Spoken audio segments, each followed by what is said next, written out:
মৰমৰ ছাত্ৰ ছাত্ৰীসকল তোমালোকৰ প্ৰিয় চেনেল ইংলিছ লাৰ্ণিং আছামলৈ মই তোমালোকক স্বাগতম জনাই আজি মই তোমালোকৰ বাবে ক্লাছ 9ৰ এটি ভিডিঅ'লৈ উপস্থিত হৈছোঁ। আজিৰ এই ভিডিঅ'ত মই তোমালোকৰ আগত গোৱালপাৰা জিলাৰ জলস্বৰ এইচএছ স্কুলে অনুষ্ঠিত কৰা first unit test 2025 subject social ছায়েন্সৰ কুৱেশ্যন পেপাৰখনৰ 15টা MCQ সমাধান সহ আলোচনা কৰিম। আশা কৰিম এই চমু ভিডিঅ'ত এই 15টা MCQৱে তোমালোকৰ অহা পৰীক্ষাসমূহত সহায় কৰিব। বলাচোন মৰমৰ ছাত্ৰ ছাত্ৰীসকল ভিডিঅ'টোৰ প্ৰথম প্ৰশ্নলৈ আগবাঢ়ো। শুদ্ধ উত্তৰ বাছি উলিওৱা 1 × 15 = 15।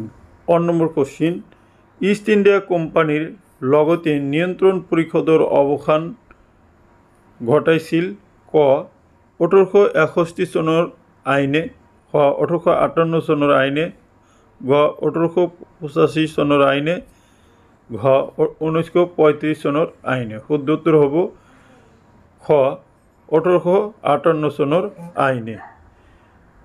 2 নম্বৰটো চোৱা। 2 নম্বৰত কৈছে স্থানীয় সাহিত্য শাসন স্থাপনৰ বাটকটীয়া আছিল ক লৰ্ড ডাফৰিনে, খ লৰ্ড ৰিপনে, গ লৰ্ড মেৱে, ঘ লৰ্ড লিটনে। শুদ্ধ উত্তৰ হ'ব খ লৰ্ড ৰিপনে। 3 ফ্ৰান্সিছ ড্ৰেক জলপথেৰে পৃথিৱী পৰিদৰ্শন কৰিবলৈ সমৰ্থবান হৈছিল ক 1580 চনত, খ 1582 চনত, গ 1570 চনত, ঘ 1572 চনত। শুদ্ধ উত্তৰ হ'ব ক 1580 চনত। 4 নম্বৰৰ প্ৰশ্নলৈ আহা। 4 নম্বৰৰ প্ৰশ্নত কোৱা হৈছে ভাৰতীয় লোকসেৱাৰ পদবী লাভ কৰা প্ৰথমজন ভাৰতীয় ব্যক্তি হ'ল ক সুৰেন্দ্ৰনাথ বন্দ্যোপাধ্যায়, খ ৰমেশ চন্দ্ৰ দত্ত, গ সত্যেন্দ্ৰনাথ ঠাকুৰ, ঘ আনন্দৰাম বৰুৱা। শুদ্ধ উত্তৰ হ'ব গ সত্যেন্দ্ৰনাথ ঠাকুৰ। 5 নম্বৰ ৰামকৃষ্ণ মিছনৰ প্ৰতিষ্ঠাপক কোন? ক দয়ানন্দ সৰস্বতী, খ ৰাজাৰাম মোহন ৰায়, গ কেশৱ চন্দ্ৰ সেন, ঘ স্বামী বিবেকানন্দ। শুদ্ধ উত্তৰ হ'ব ঘ স্বামী বিবেকানন্দ। 6 নম্বৰৰ প্ৰশ্নলৈ চোৱাচোন। 6 নম্বৰত কৈছে ভাৰতৰ প্ৰথমখন বাতৰি কাকত হৈছে ক সঞ্জীৱনী, খ বেংগল গেজেট, গ অমৃত বাজাৰ পত্ৰিকা, ঘ বংগ দৰ্শন। শুদ্ধ উত্তৰ হ'ব খ বেংগল গেজেট। এতিয়া মই তোমালোকৰ আগত প্ৰশ্ন 7টো আলোচনা কৰিম। প্ৰশ্ন 7টো হ'ল কোন চনত আলিগড় মহাবিদ্যালয়ক ব্ৰিটিছ চৰকাৰৰ দ্বাৰা আলিগড় বিশ্ববিদ্যালয় হিচাপে স্বীকৃতি দিয়া হৈছিল? ক 1910 চনত, খ 1915 চনত, গ 1920 চনত, ঘ 1925 চনত। শুদ্ধ উত্তৰ হ'ব গ 1920 চনত। এতিয়া দেখা 8 নম্বৰৰ প্ৰশ্নৰ উত্তৰটো চোৱা। ভাৰতীয় জাতীয় কংগ্ৰেছৰ প্ৰথম অধিৱেশন অনুষ্ঠিত হৈছিল ক চুৰাটত, খ বোম্বাইত, গ মাদ্ৰাজত, ঘ কলিকতাত। শুদ্ধ উত্তৰ হ'ব খ বোম্বাইত। 9 নম্বৰ সতীদাহ প্ৰথা নিৰ্মূলকৰণত ৰাজা ৰামমোহন ৰায়ক সহযোগ কৰা ব্ৰিটিছ বিষয়াগৰাকী আছিল ক লৰ্ড উইলিয়াম বেণ্টিক, খ লৰ্ড মেকলে, গ লৰ্ড লিটন, ঘ লৰ্ড ৰিপন। শুদ্ধ উত্তৰ হ'ব ক লৰ্ড উইলিয়াম বেণ্টিক। 10 নম্বৰ তলৰ কোনটো হিমবাহৰ অৱক্ষয়জনিত অৱয়ব? ক ইউ আকৃতিৰ উপত্যকা, খ বদ্বীপ, গ প্লাৱনভূমি, ঘ বালিয়া তট। শুদ্ধ উত্তৰ হ'ব ইউ আকৃতিৰ উপত্যকা ক। 11 নম্বৰ ভূপৃষ্ঠৰ পৰিৱৰ্তনৰ এটা আভ্যন্তৰীণ কাৰক হ'ল ক সূৰ্যৰ পোহৰ, খ হিমবাহ, গ নদ নদী, ঘ ভূমিকম্প। শুদ্ধ উত্তৰ হ'ব ঘ ভূমিকম্প। 12 নম্বৰৰ প্ৰশ্নলৈ আহা। বায়ু প্ৰবাহৰ মূল কাৰণটো হ'ল ক আৰ্দ্ৰতাৰ তাৰতম্য, খ চাপৰ তাৰতম্য, গ মাধ্যাকৰ্ষণ শক্তি, ঘ অপকেন্দ্ৰিক বল। শুদ্ধ উত্তৰ হ'ব খ চাপৰ তাৰতম্য।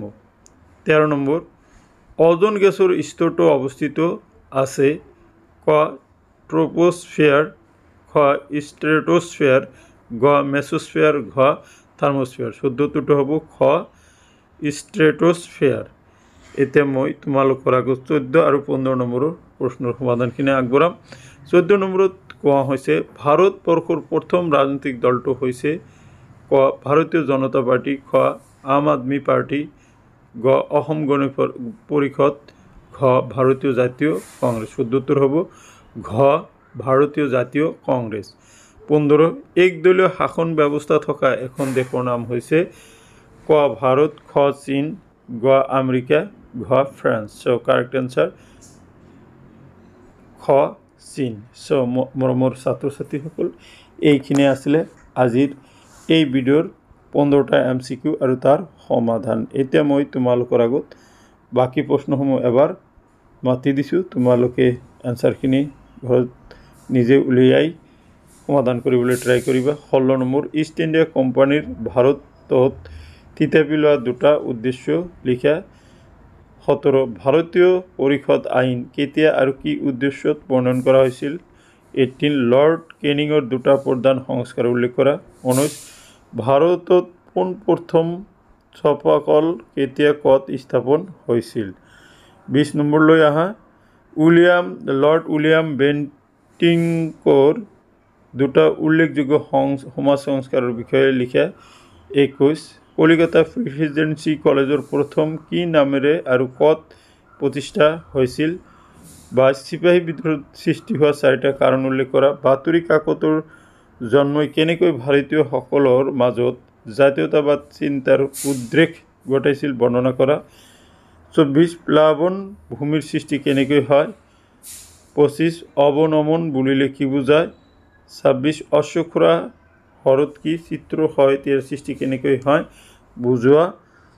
27 নম্বৰ হ'ল গ্ৰাফ কাক বোলে, ই কেই প্ৰকাৰ আৰু কি কি।